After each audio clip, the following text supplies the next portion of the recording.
ಎಲ್ಲರಿಗೂ ನಮಸ್ಕಾರ. ಹೃದಯ ಕನ್ನಡ ವ್ಲಾಗ್ಸ್ಗೆ ಸ್ವಾಗತ. ಇವತ್ತಿನ ಈ ವಿಡಿಯೋದಲ್ಲಿ ಪುಷ್ಯ ಅಮಾವಾಸ್ಯೆಯ ಬಗ್ಗೆ ತಿಳಿಸ್ಕೊಡ್ತಾ ಇದ್ದೀನಿ.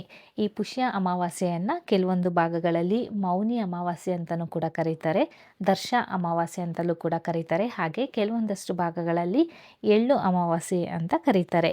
ಈ ಅಮಾವಾಸ್ಯೆ ಯಾಕೆ ಅಷ್ಟೊಂದು ಶ್ರೇಷ್ಠ, ಹಾಗೆ ಈ ದಿನ ಸ್ನಾನ ದಾನವನ್ನು ಮಾಡಿದರೆ ಯಾವ ಫಲ ದೊರೆಯುತ್ತೆ, ಪೂಜೆಯನ್ನು ಹೇಗೆ ಮಾಡಬೇಕು, ಪಿತೃದೋಷ ನಿವಾರಣೆಗೆ ಏನು ಮಾಡಬೇಕು, ಎಲ್ಲವನ್ನ ಕೂಡ ಈ ವಿಡಿಯೋದಲ್ಲಿ ವಿವರವಾಗಿ ತಿಳ್ಕೊಳ್ಳೋಣ.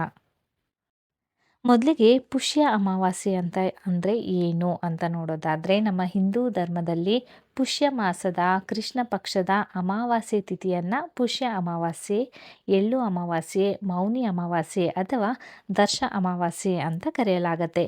ಈ ದಿನವನ್ನು ಸ್ನಾನ, ದಾನ, ಮೌನವ್ರತ ಮತ್ತು ಪಿತೃತೃಪ್ತಿಗೆ ಅತ್ಯಂತ ಶ್ರೇಷ್ಠ ದಿನ ಅಂತ ಶಾಸ್ತ್ರಗಳು ಹೇಳ್ತವೆ.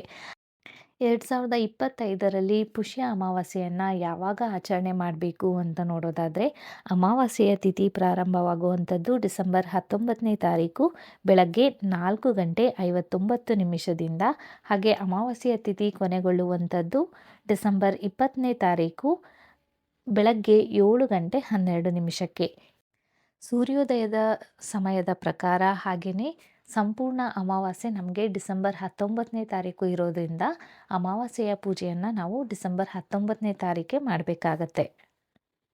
ಈ ಅಮಾವಾಸ್ಯೆಯ ಪ್ರಕಾರ ಸ್ನಾನ ಮತ್ತು ದಾನಕ್ಕೆ ವಿಶೇಷ ಮಹತ್ವ ಇರೋದ್ರಿಂದ ಡಿಸೆಂಬರ್ 19ನೇ ತಾರೀಕು ಬ್ರಾಹ್ಮಿ ಮುಹೂರ್ತದಲ್ಲಿ ಎದ್ದು ಬೇಗನೆ ಸ್ನಾನ ಮಾಡಿ ಧನುರ್ಮಾಸದ ಪೂಜೆಯನ್ನು ಮಾಡೋದಾದರೆ ಮಾಡಿ, ನಂತರ ಮನೆಯಲ್ಲಿ ಅಮಾವಾಸ್ಯೆಯ ಪೂಜೆಯನ್ನು ಮಾಡ್ಬೋದು. ಅಮಾವಾಸ್ಯೆಯ ಪೂಜೆಯನ್ನು ಬೆಳಗ್ಗೆ 9 ಗಂಟೆ ಒಳಗಡೆ ಮನೆಯಲ್ಲಿ ನೆರವೇರಿಸಬೇಕಾಗತ್ತೆ. ಇಲ್ಲಾಂದರೆ ಸಂಜೆ ಗೋಧೂಳಿಯ ಸಮಯದಲ್ಲಿ ಅಮಾವಾಸ್ಯೆಯ ಪೂಜೆ, ಲಕ್ಷ್ಮೀ ಪೂಜೆಯನ್ನು ಕೂಡ ನಾವು ಮಾಡಬಹುದು. ಹಾಗಾದರೆ ಪುಷ್ಯ ಅಮಾವಾಸ್ಯೆಯ ಮಹತ್ವ ಏನು ಅಂತ ನೋಡೋದಾದರೆ, ಧಾರ್ಮಿಕ ನಂಬಿಕೆಯ ಪ್ರಕಾರ ಪುಷ್ಯ ಅಮಾವಾಸ್ಯೆಯ ದಿನ ಎಲ್ಲ ದೇವತೆಗಳು ಹಾಗೆ ಪೂರ್ವಜರು ಪ್ರಯಾಗ್ರಾಜ್ನ ತ್ರಿವೇಣಿ ಸಂಗಮಕ್ಕೆ ಬಂದು ಅದೃಶ್ಯವಾಗಿ ಸ್ನಾನವನ್ನು ಮಾಡ್ತಾರೆ ಅಂತ ಹೇಳಲಾಗುತ್ತೆ. ಹಾಗೆಯೇ ಈ ದಿನ ನದಿಯ ನೀರು ಅಮೃತವಾಗಿ ಪರಿವರ್ತನೆಯಾಗುತ್ತೆ ಅನ್ನುವ ನಂಬಿಕೆಯೂ ಸಹ ಇದೆ. ವಿಶೇಷವಾಗಿ ಗಂಗಾ ನದಿಯಲ್ಲಿ ಸ್ನಾನ ಮಾಡಿದರೆ ದೀರ್ಘಾಯುಷ್ಯ, ಉತ್ತಮ ಆರೋಗ್ಯ ಹಾಗೆ ಪಿತೃಗಳ ಆಶೀರ್ವಾದ ಕೂಡ ಸಿಗತ್ತೆ ಅಂತ ಹೇಳಲಾಗತ್ತೆ.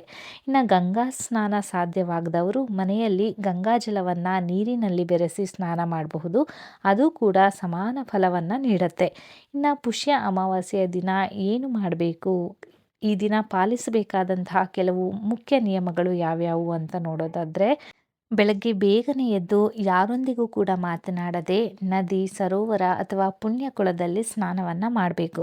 ಸ್ನಾನದ ನಂತರ ಸೂರ್ಯ ದೇವರಿಗೆ ಅರ್ಘ್ಯವನ್ನು ಅರ್ಪಿಸಬೇಕು.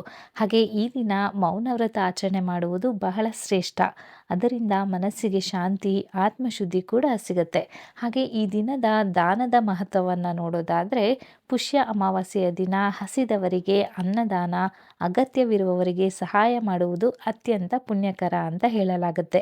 ವಿಶೇಷವಾಗಿ ವಸ್ತ್ರ, ಎಳ್ಳು, ನಲ್ಲಿಕಾಯಿ, ಹೊದಿಕೆ, ಹಾಸಿಗೆ ಇವುಗಳನ್ನು ದಾನ ಮಾಡಿದರೆ ಮನೆಯಲ್ಲಿಯೇ ಲಕ್ಷ್ಮೀ ಕೃಪೆ ವಾಸ ಮಾಡುತ್ತದೆ ಅಂತ ನಂಬಲಾಗಿದೆ. ಇನ್ನು ಪಿತೃಗಳಿಗೆ ವಿಶೇಷ ದಿನ ಅಂತಲೇ ಹೇಳಬಹುದು.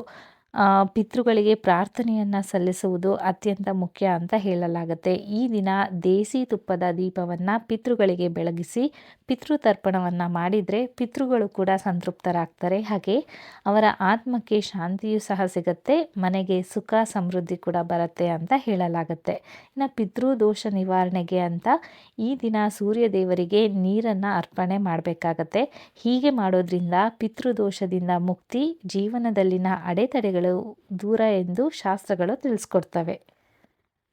ಹಾಗೆಯೇ ಈ ದಿನ ತಪ್ಪಿಸಲೇಬೇಕಾದಂತಹ ಕೆಲಸಗಳು ಯಾವ್ಯಾವು ಅಂದರೆ, ಮಾಂಸಾಹಾರ ಸೇವನೆ, ಮದ್ಯ ಸೇವನೆ, ಅತಿಯಾದ ನಿದ್ರೆ ಇವೆಲ್ಲವನ್ನು ಕೂಡ ತಪ್ಪಿಸಬೇಕು. ಶುದ್ಧ ಮನಸ್ಸು ಹಾಗೆ ಶುದ್ಧ ಆಹಾರವೇ ಈ ದಿನದ ನಿಜವಾದ ಪೂಜೆ ಅಂತಲೂ ಕೂಡ ಹೇಳಲಾಗುತ್ತೆ. ಈ ಅಮಾವಾಸ್ಯೆಯ ಪೂಜೆಯ ವಿಧಾನ ಹೇಗೆ ಅಂತ ನೋಡೋದಾದರೆ, ಬೆಳಗ್ಗೆ ಪವಿತ್ರ ಸ್ನಾನ, ಪಿತೃಗಳಿಗೆ ದೀಪವನ್ನು ಬೆಳಗಿಸುವುದು, ಪಿತೃತರ್ಪಣ, ಗಾಯತ್ರಿ ಮಂತ್ರ ಜಪ, ಹವನ ಸಾಧ್ಯ ಆದರೆ, ಹಾಗೆ ಭಗವದ್ಗೀತೆಯ ಪಠಣ, ಹಾಗೆ ಬ್ರಾಹ್ಮಣರಿಗೆ ಅನ್ನದಾನವನ್ನು ಮಾಡುವುದು ಅನೇಕ ಪಾಪಗಳಿಂದ ವಿಮುಕ್ತಿಯನ್ನು ಕೂಡ ನೀಡುತ್ತೆ. ಒಟ್ಟಾರೆ ಹೇಳೋದಾದರೆ ಪುಷ್ಯ ಅಮಾವಾಸ್ಯೆ ಅಂತ ಅಂದರೆ ದೇವರು, ಪಿತೃ ಮತ್ತು ಮಾನವನ ನಡುವಿನ ಅದ್ಭುತ ಸಂಗಮದ ದಿನ. ಈ ದಿನವನ್ನು ಶ್ರದ್ಧೆ, ಭಕ್ತಿ, ನಿಯಮಗಳೊಂದಿಗೆ ಆಚರಣೆ ಮಾಡಿದರೆ ಸುಖ, ಶಾಂತಿ, ಸಮೃದ್ಧಿ ನಿಶ್ಚಿತವಾಗಿ ಲಭಿಸುತ್ತದೆ. ಈ ಮಾಹಿತಿ ನಿಮಗೆ ಇಷ್ಟ ಆಯಿತು ಅಂತ ಅನಿಸಿದ್ರೆ ಈ ವಿಡಿಯೋಗೆ ಒಂದು ಲೈಕ್ ಕೊಟ್ಟು ಬೇರೆಯವ್ರಿಗೂ ಕೂಡ ಇದನ್ನು ಶೇರ್ ಮಾಡಿ. ನಮ್ಮ ಚಾನಲ್ಗೆ ಸಬ್ಸ್ಕ್ರೈಬ್ ಮಾಡೋದನ್ನು ಮರಿಬೇಡಿ. ಹಾಗೆ ಜೈ ಶ್ರೀರಾಮ್, ಜೈ ಪಿತೃದೇವತಾ ಅಂತಲೂ ಕೂಡ ಕಮೆಂಟ್ ಮಾಡಿ.